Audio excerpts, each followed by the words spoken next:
విష్ణు గారు ఎప్పుడు క్రమశిక్షణ గురించి మాట్లాడతారు, మీరు ఐకమత్యం గురించి మాట్లాడతారు, మేమందరం ప్రేమానురాగాలతో ఉన్నామని మీరు చెప్పుకుంటూ ఉంటారు. ఇప్పుడు మళ్ళీ అది మొదటికి వస్తున్నది. ఎందుకు మీ మధ్య ఐకమత్యం చెడింది? ఎందుకు క్రమశిక్షణ తప్పింది? ఎందుకు ప్రేమాభిమానాల మధ్య ద్వేషం ఎందుకు వచ్చింది? Families are complicated. అదే ఎందుకు? I wish I knew I had an answer for that. దానికి జవాబు ఉంది. ఆస్తుల వివాహమా? I wish I had an answer for it. ఏది ఒకవేళ ఆన్సర్ ఉన్నా కూడా నాకు నీకు చెప్పడం నాకు ఇష్టం లేదు. But definitely not the marriage. రోజు తాగి వచ్చేసి బాగా గొడవ చేస్తున్నావు నువ్వు. ఎవరు వినయ్ రెడ్డిని కూడా ఆయన మన కోసం వస్తే అతన్ని కూడా నువ్వు కొట్టి అవమానించావు. లేదు, అది పొరపాటు. వినయ్ గారు నాకు అన్న లాంటి వాడు. మా నాన్న ఎప్పుడు చెప్తాడు, వినయ్ ఆయనకి మొదట పెట్టాలి. అంత క్లోజ్ మా నాన్నగారికి. ఆయన ఎప్పుడు ఎవరు చేయి చేసుకోలేరు. ఆయన పొరపాటును కూడా ఏమన్నా ఆయన నాకు అన్న. సో అది నాన్నగారు ఏం మాట్లాడారో దాంట్లో ఒకసారి క్లారిటీగా వినండి. ఆయన ఏం మాట్లాడారో ఆయన దాంట్లో క్లారిటీగా ఉంది. దాని గురించి నేను వివరణ ఇవ్వాల్సిన అవసరం లేదు. ఓన్లీ దట్ వన్ కరెక్షన్ నేను చెప్పాల్సింది. వినయ్ గారికి నాకు ఉన్న సన్నిహితం దాదాపు ఒక 15 సంవత్సరాల నుంచి. ఆయన భారతదేశంలో గొప్ప గొప్ప స్థానాల నుంచి వచ్చారు, మీకు తెలుసు. అది నేను మీడియాలో చెప్పాల్సిన అవసరం లేదు. మీరందరూ కూడా ఆయన గౌరవిస్తారు. మీ అందరికీ తెలుసు ఆయన స్టేచర్ ఏంటో. ఒక అన్నలాంటి వ్యక్తి ఆయన. నాకు మా నాన్నగారే చెప్తారు ఆయనకు పెద్ద కొడుకని. సో దాని గురించి నేను ఎక్కువ చెప్పాల్సిన అవసరం లేదు. అండ్ ఆయన దాంట్లో చెప్పింది అది మీరు అర్థం చేసుకోవాలంతే.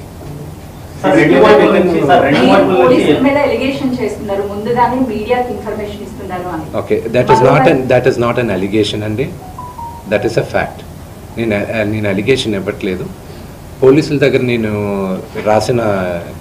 తీసుకున్న రిసీప్ట్ కాపీస్ దగ్గర పైన కూడా ఉంది. బట్ మీకు ఎలా ఉంటుందో మీరు ఆలోచించండి. మీడియాలో ఫస్ట్ వచ్చిన తర్వాత నాకు సమన్స్ రావడం. As a general public I'm talking to you. I know my rights కదండి. మరోవైపు మనోజ్ ఏమో కంప్లీట్ గా విష్ణు టీమ్ కి మాత్రమే సపోర్ట్ చేస్తున్నారు, పోలీసులు అలిగేషన్ చేస్తున్నారు.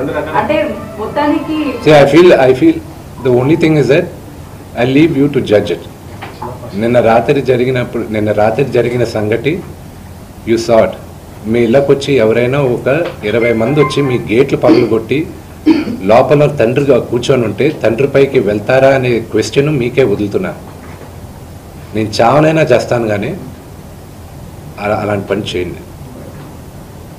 మా నాన్న నోరు మూసుకో అంటే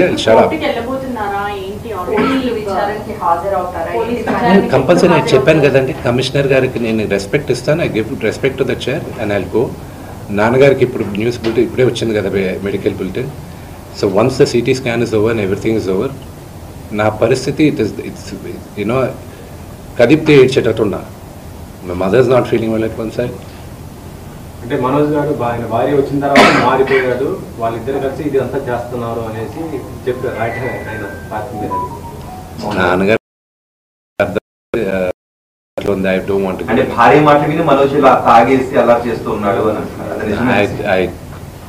I will not answer that question. విద్యా సంస్థల ఇష్యూ పెద్దదవడం వల్లే ఇదంతా జరుగుతుంది అని చెప్పేసి బయట అక్రమాలు జరుగుతున్నాయి అక్కడ స్టేట్మెంట్ ఇచ్చాడు కదా. సో అదేనా కారణం ఈ ఇష్యూస్ అందరికి? అక్రమాలను బయట పెడితే ఇలా దాడి చేస్తారా అంటున్నారు. దాని మీద ఏమని? They can do it. Today Telugu రాష్ట్రాల్లో Mohan Babu university is one of the most prestigious university. భారతదేశంలో ఐఐటీస్ని ఛాలెంజ్ చేసాం మనం. మోహన్ బాబు యూనివర్సిటీ 2 రాష్ట్రాల్లోనూ మోహన్ బాబు యూనివర్సిటీ లాస్ట్ 3 yearsగా హైయెస్ట్ పే ప్యాకేజ్ ఒక స్టూడెంట్కి 75 లక్షలు 60 లక్షలు. ఒక మామూలు ఫార్మర్ డాటర్ కూలి పని చేసుకునే ఒక ఫ్యామిలీ నుంచి వచ్చి 45 లక్షల రూపాయలు జీతం సంవత్సరానికి అనేది ఆ ఘనత మోహన్ బాబు యూనివర్సిటీకి ఉంది. అండ్ త్వరలో అనౌన్స్ చేస్తాం. భారతదేశం ఎన్నో సంవత్సరాల నుంచి ఫారిన్ యూనివర్సిటీస్ ఇండియాకి తీసుకురావాలని ప్రయత్నిస్తుంది. ఇండియాలోనే first university Mohan Babu university అవుతుంది. పెన్ స్టేట్ యూనివర్సిటీతో ఇండియాకి తీసుకురావడం. And they are rank number 50 in the world. So ఆ ఘనత మోహన్ బాబు యూనివర్సిటీకి ఉంది. And of course we are governed by laws, everything. It's an open book. You know, they can come.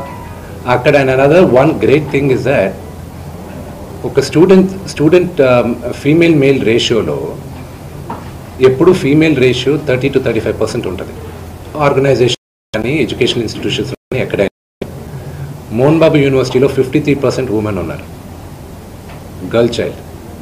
దానికి ఒకే ఒక reason, because chancellor Mohan Babu గారిని నమ్మి, ఆయన క్రమశిక్షణని నమ్మి తల్లిదండ్రులు అక్కడ చేర్పిస్తున్నారు.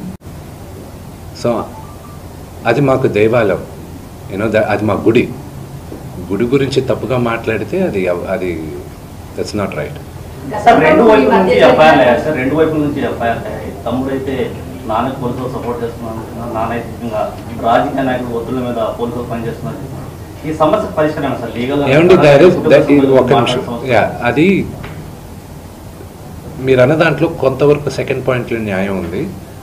అది ఇప్పుడు బయట చెప్పుకోవట్లేదు, ఎందుకంటే అది పొలిటికల్గా ఒక అన్నెసెసరీ ఇది ఉంది. అది మెల్లగా మేము మాట్లాడుతున్నాం. ఫ్యామిలీ రిజాల్వ్ చేసుకోవాలి, family will resolve it. Vishnu గారు, మనోజ్లో ఈ మార్పు ఎక్కడి నుంచి వచ్చింది? ఒక అన్నగా ఇది కరెక్ట్ కాదు అని మీరు కుటుంబంలోని సమస్యను పరిష్కరించుకునే ప్రయత్నం ఏమైనా చేశారా, లేకపోతే మనోజ్ ఒంటరినే చేయాలని అనుకున్నారా? సారీ, గతంలో ఒక వీడియో వస్తే ఇదంతా కూడా ప్రాంక్ వీడియో జరిగినటువంటి గొడవని కప్పిపుచ్చే ప్రయత్నం చేస్తారు. అంటే మొదటి నుంచి ఈ వివాదం ఉందా, లేకపోతే 2 రోజుల నుంచే ఈ వివాదాలు ఉన్నాయని? I'm not going to answer that question. మనోజ్లో ఈ మార్పు ఎప్పటి నుంచి వచ్చింది? తల్లిదండ్రుల పట్ల వ్యతిరేక భావన మార్పు ఎప్పటి నుంచి వచ్చింది? మీరు ఇది కరెక్ట్ కాదు తమ్ముడు అని మీరు సర్ది చెప్పే ప్రయత్నం ఎప్పుడు చేశారు? నేను మళ్ళా చెప్తున్నాను, మా నాన్న చేసిన తప్పు ఏదైనా మమ్మల్ని విపరీతంగా ప్రేమించడం. మా నాన్న చేసిన ఒకే ఒక తప్పు అది.